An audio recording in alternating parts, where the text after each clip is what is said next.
അങ്ങനെ ക്രിക്കറ്റിൻ്റെ full music അങ്ങനെ 10th കഴിഞ്ഞ് +2 കഴിഞ്ഞപ്പം ഇതിലോട്ടങ്ങ് ഇറങ്ങാമെന്ന് വിചാരിച്ചു. Okay.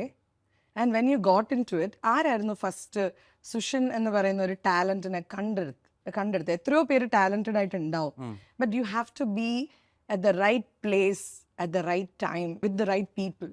So what do you think, ആരായിരുന്നു ആ ഒരു ഫസ്റ്റ് ഒരു പുഷോ അല്ലെങ്കിൽ ആ ഫസ്റ്റ് ഡിസ്കവർ ചെയ്തത് സുഷിനെ? ഫസ്റ്റ് ഉറപ്പായിട്ടും പപ്പയായിരിക്കും. കാരണം he is A musician, he will understand. ഒരു മ്യൂസിഷ്യനെ കാണുമ്പം അല്ലെങ്കിൽ പുള്ളിക്ക് ഒരു ആഗ്രഹം ഉണ്ടാവുമായിരിക്കും, മ്യൂസിഷ്യൻ ആയാൽ കൊള്ളാം മകൻ, എന്തെങ്കിലും ആവാം, വോട്ടെവർ.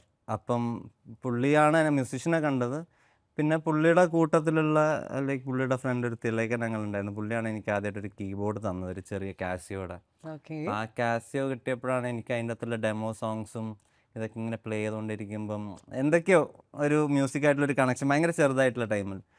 അത് കഴിഞ്ഞ് പിന്നെ അങ്ങനെ മ്യൂസിക് വന്ന് പിന്നെ എൻ്റെ ഫ്രണ്ട്സ് എല്ലാവരും എന്നെ ഒരു മ്യൂസിഷ്യനായിട്ടാണ്, ഈ ബ്ലൂ ഹെയർ പെയ്യണ പോലെ.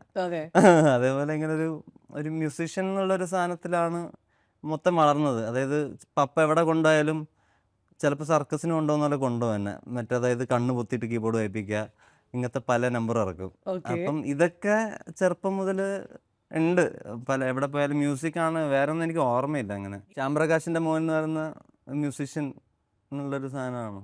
അത് കഴിഞ്ഞ് പിന്നെ ഞാൻ എന്നെ ഡിസ്കവർ ചെയ്യാൻ തുടങ്ങിയത് like when I reach like 5ാം ക്ലാസ്സൊക്കെ എത്തിയപ്പോൾ. 5ാം ക്ലാസ് എത്തിയപ്പോൾ ഞാൻ എൻ്റെ ഒരു മ്യൂസിക് ടേസ്റ്റ് ബിൽഡ് ചെയ്യാൻ തുടങ്ങി. ലൈക്ക് ഞാൻ കേൾക്കുന്ന പാട്ടാണെങ്കിലും ഞാൻ ആദ്യമായിട്ടൊരു ബാൻഡിൻ്റെ കൂടെ പെർഫോം ചെയ്തതും അത് 5ാം ക്ലാസ്സിലാണ്. അത് കഴിഞ്ഞ് ആ ടൈമിലൊക്കെ